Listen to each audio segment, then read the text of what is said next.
अस्सलामुअलैकुम गाइज़, मेरा नाम सुहेल शौकत है और मैं आज नाइन्थ क्लास की मैथ का आगाज़ करने लगा हूँ।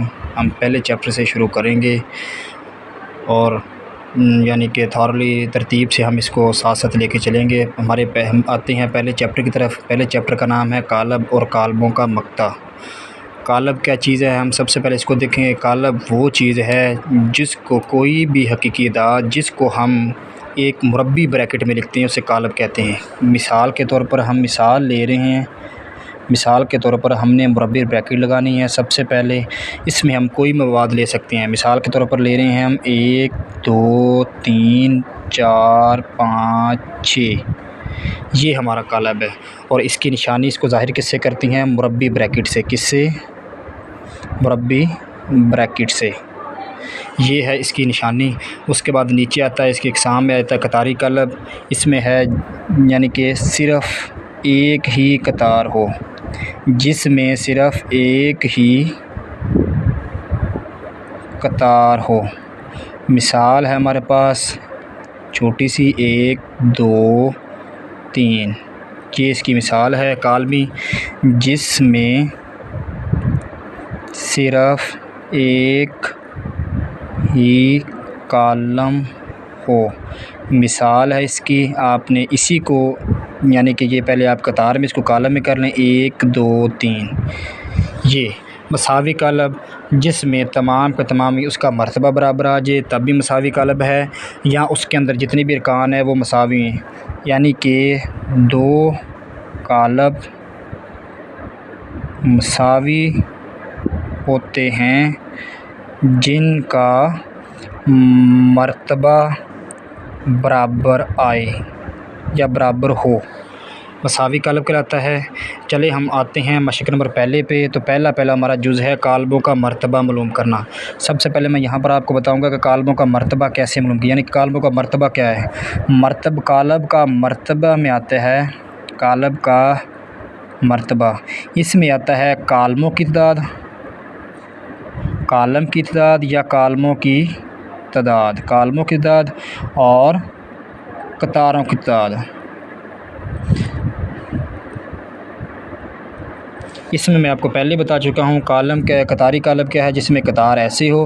कालमी कालब जिसमें कालम ऐसी हो, यानी कतार आपकी आ जाती है यानी कि इसमें एक्स एक्सिस में और कालम आपका आ जाता है वाई एक्सिस में। तो हम सबसे पहले चलते हैं जी पहले जुज़ की तरफ। हमारा उसने पहला जुज़ दिया हुआ कालमों का मर्तबा मालूम करें। अब पहले जुज़ की तरफ आते हैं। इसमें पहला सवाल दिया उसने, ए बराबर है 1 2 3 4, ये हमारा पहला जुज़ है। दूसरे जुज़ में उसने दिया हुआ है हमारे पास बी बराबर है 1 2 3, ठीक है। और सी में दिया हुआ उसने हमें 2 4, ये बी में उसने एक और भी दिया हुआ है, हम वो भी मालूम कर लेते हैं। इसने दिया हुआ है 2 0 3 5, ठीक है। उसके बाद इसने हमें ए में दिया हुआ एक और भी, ज़रा हम उसको भी साथ ले लेते हैं। वो लिया हुआ 2 3 -5 6। देखो पहले में देखो इसमें कितनी कतारें हैं, देखो एक कतार 2 कतार, हम 2 लिख देंगे। एक कॉलम 2 कॉलम, 2 बाय 2, पहले कतार आए फिर हमारा क्या आए, कॉलम आए। उसके बाद आगे चलते हैं जी। इसमें क्या आ गया, देखो एक कतार 2 कतार, 2 आ गए इसका, और एक कॉलम 2 कॉलम, कितनी 2 बाय 2, ये इसका मर्तबा है। नीचे आ जाए ज़रा देखें, इसमें 1 2 3 कतारें हैं, 3 बाय कॉलम 1 है तो 1 आ जाएगा। इसमें आ जाए ज़रा 1 2 2 कतारें, 1 2 2 कॉलम बाय 2, याद रखें पहले कतार आए फिर कॉलम आए। इसमें सी में आ जाए जी, एक कतार है तो हम 1 लिखेंगे, कॉलम 1 2 हैं तो बाय लिखेंगे हम 2, ये था इसमें। उसके बाद सवाल नंबर 2 पे ज़रा आ जाएँ।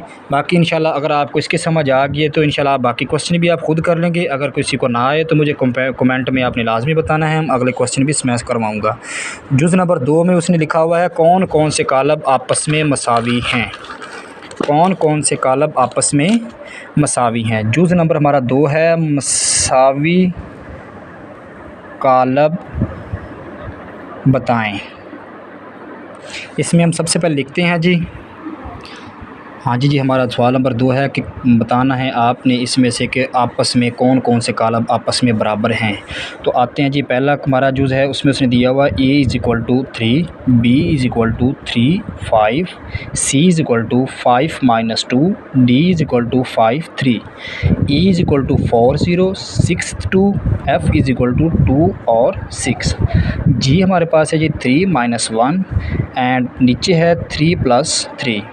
आगे आते हैं जी, एच हमारे पास है 4 0 6 2, आई हमारे पास है जी 3 एंड 3 प्लस 2, जे हमारे पास है 2 प्लस 2 2 माइनस 2 2 प्लस 4 2 प्लस 0। हम हल करते हैं जी। अब देखना इसमें ए के साथ कौन सा ऐसा कॉलम है जिसमें हमारे पास 3 आ रहा है। अगर हमें 3 मिल रहा है तो हमारा वो कॉलम ए मसावी होगा किसी के। अगर हमें कहीं और किसी क्वेश्चन में 3 नहीं मिल रहा ए की वर्ड में तो हमारा वो कॉलम मसावी नहीं होगा। ठीक है, इसमें 3 है। आगे आते हैं 3 5। अब इसमें देखें कहाँ पर 3 5 बन रहा है। देखें इसको हम सॉल्व करें 5 माइनस 2 तो कितना आंसर आ रहा है हमारे पास 3। इसका मतलब है कि जो हमारा कॉलम है ना ए वो सी के बराबर है। हम यहाँ पर लिख लेंगे ए इज़ इक्वल टू सी। ठीक है, बी पे इधर आ जाएँ, बी 3 5। अब इसमें देखें कहीं पर 3 5 दिया हुआ उन्होंने। देखें ज़रा इस कॉलम पे आएँ, 3 प्लस 2 3 प्लस 2 5 बनता है। ये देखें 3 और 5 3 और 5। इसका मतलब है जो आई है आई बराबर किसके है, यहाँ बी बराबर आई कर लें या आई बराबर बी कर लें, बात एक ही है।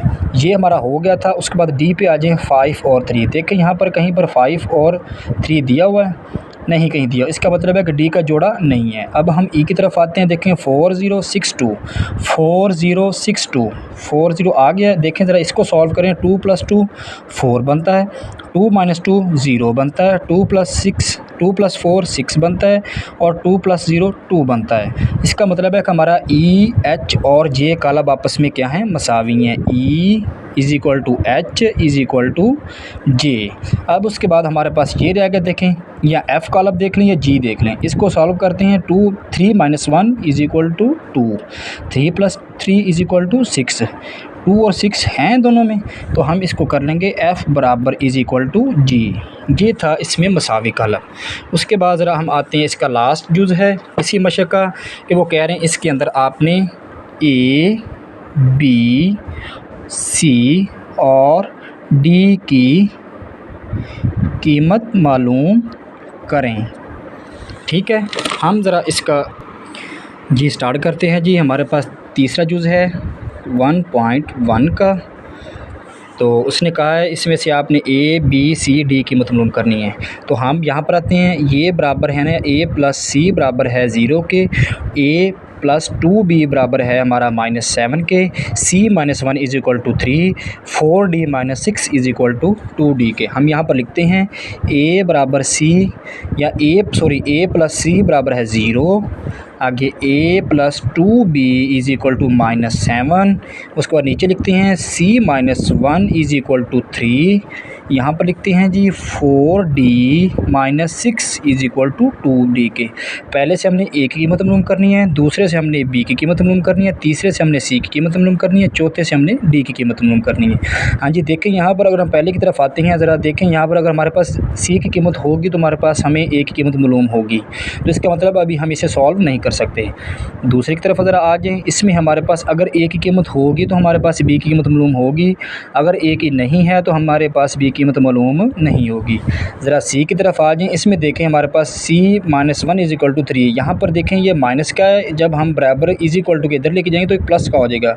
c is equal to 3 plus 1, c is equal to 4। ये हमें सॉल्व हो गया है। अब देखें ज़रा इधर आ जाए, देखें ये भी d है ये भी d है, तो यहाँ पर ये प्लस का इधर आएगा तो माइनस का हो जाएगा, ये यहाँ पर माइनस का इधर आके प्लस का हो जाएगा, तो ये हो जाएगा 4d minus 2d is equal to 6। अब 4 में से 2 गए तो हमारे पास बचते हैं, यानी कि 4 minus 2 is equal to 2d। Plus का क्यों लगाया, क्योंकि बड़ी रकम के साथ क्या है प्लस है, इज़ इक्वल टू 6। यहाँ पर 2 इधर हो रहा है मल्टीप्लाई, इधर आएगा डिवाइड हो जाएगा, d इज़ इक्वल टू 6/2। यहाँ पर आप 2 एकम 2 आगे यहाँ पर ये 2/3, डी इज़ इक्वल टू 3। ज़रा इधर आ जाए, यहाँ पर हम सी की कीमत पुट करते हैं, कितनी 4 है। a plus 4 is equal to 0, a is equal to -4। इधर प्लस का था, इधर आ किसका हो गया, ये माइनस का। यहाँ पर आ जाइए ज़रा, -4 plus 2d is equal to -7। यहाँ पर ये माइनस का, इधर आके प्लस का हो जाएगा। 2b is equal to -7 plus 4, 2b is equal to, ये हमारे पास हो जाएगा जी -3। यहाँ पर ये 2 इधर मल्टीप्लाई हो रहा है, इधर आके हो जाएगा divide. b is equal to -3/2 लिखते हैं जी। a b c d is equal to, a हमारा किसके बराबर है, -4 के, बी हमारा किसके बराबर है, -3/2 के, सी हमारा 4 के, डी हमारा 3 के। ये थी आपकी ये मशक नंबर 1.1। अगर आपको किसी भी क्वेश्चन में कोई प्रॉब्लम हो तो आप प्लीज़ कमेंट में बताएं। अगर आपको ये वीडियो अच्छी लगी हो तो लाइक करें एंड कमेंट में भी बताएं। अगर आपके कमेंट अच्छे हैं तो इंशाल्लाह मैं और वीडियो बनाऊँगा।